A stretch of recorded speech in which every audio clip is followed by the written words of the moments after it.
আসসালামু আলাইকুম, আশা করি সকলে ভালো রয়েছেন। সোমবার থেকে আমানতের অর্থ ফেরত পাবেন 5 ব্যাংকের গ্রাহকরা। তো 5টা ব্যাংকের গ্রাহকরা কোন মাসের কোন সোমবার থেকে টাকা ফেরত পাবেন অনেকে আমাদের কাছে জানতে চাচ্ছেন। তো ইতিমধ্যে দেশের সুনামধন্য বেশ কিছু নিউজ পেপারের সোর্স আপনাদের সামনে দেখায় দিচ্ছি। তো সে বিবেচনায় গ্রাহকদেরকে কি পরিমাণ টাকা দেওয়া হবে, যেহেতু এখানে বলা হয়েছে 5 ব্যাংকের গ্রাহকরা আমানতের অর্থ ফেরত পাবেন।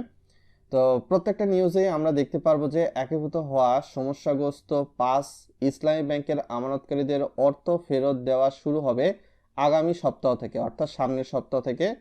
এবং এক্ষেত্রে প্রাথমিকভাবে গ্রাহকরা আমানত বীমার আওতায় সর্বোচ্চ 2 লক্ষ টাকা পাবেন, এটা গ্রাহকরা অনেক আগেই জানেন। বৃহস্পতিবার বাংলাদেশ ব্যাংকের সংশ্লিষ্ট এক কর্মকর্তা এই তথ্য নিশ্চিত করেছেন।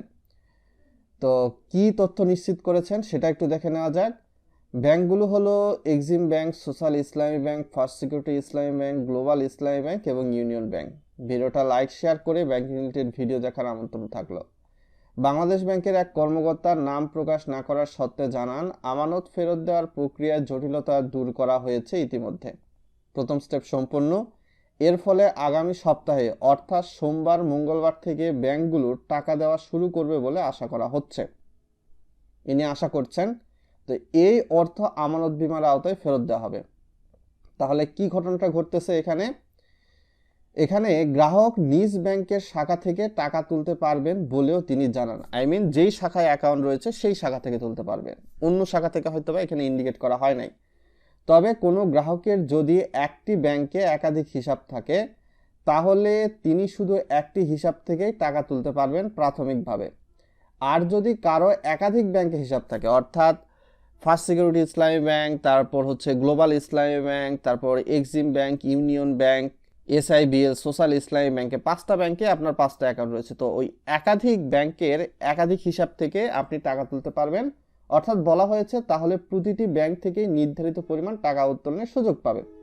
তো কত টাকা উত্তোলন করতে পারবে এটা কিন্তু প্রথমত বলে দেওয়া হয়েছে। আর আমি যে তথ্যগুলো দেখাচ্ছি এগুলো বাংলাদেশের সুনামধন্য নিউজ পেপার 25শে ডিসেম্বর 2025 সালে প্রকাশিত দ্য বিজনেস স্ট্যান্ডার্ড বা টিবিএস এর তথ্য।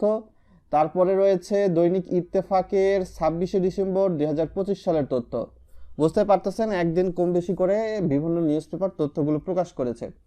তো কেন্দ্রীয় ব্যাংকের সংশ্লিষ্ট কর্মকর্তা জানান, যে সকল গ্রাহকের হিসাবে 2 লাখ টাকা বা কম আছে স্কিম কার্যকর হওয়ার পর তার পুরো টাকায় একবারে তুলতে পারবেন। আর যাদের হিসাবে 2 লাখ টাকার বেশি রয়েছে তারা প্রতি 3 মাস অন্তর, অর্থাৎ 3 মাস পর পর 2 লাখ টাকা তোলার পর প্রতি 3 মাস পর পর 1 লাখ টাকা করে তুলতে পারবে এবং এইটা 2 বছর পর্যন্ত তুলতে পারবে।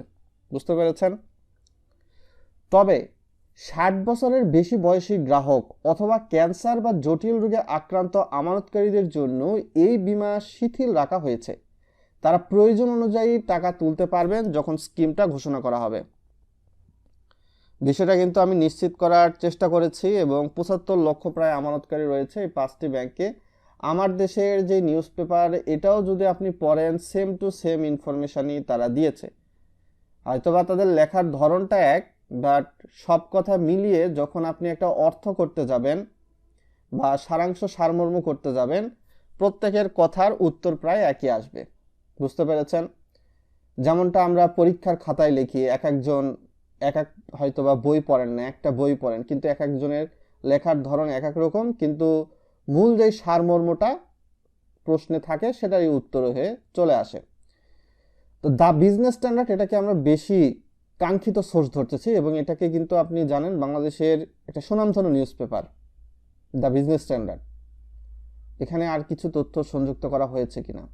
তো এখানে আগামী সোমবার বলতে আসলে কোন সোমবারকে বোঝানো হয়েছে, এটা যেহেতু 25শে ডিসেম্বরে প্রকাশিত হয়েছে, এটা কি 2025 সালের মধ্যেই আগামী সোমবার 28 29 তারিখে দিবে বা 30 তারিখে, নাকি কোন বিষয়টা বলা হয়েছে এটা কিন্তু এখানে উল্লেখিত নাই। অনেকেই জানতে চাচ্ছিলেন আপনি তারিখ বলেন। ভাই তারিখ বললে কিছুক্ষণ পর আপনারা বলবেন মাস বলেন। তো আমরা যতটুকু নিউজ পেপারে পাই সেই তথ্যই আমি আপনাদেরকে দিচ্ছি।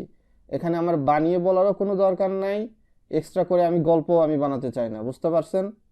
সো আশা করি আপনারা কে কি বুঝেছেন ভিডিওর কমেন্ট বক্সে জানাতে পারেন।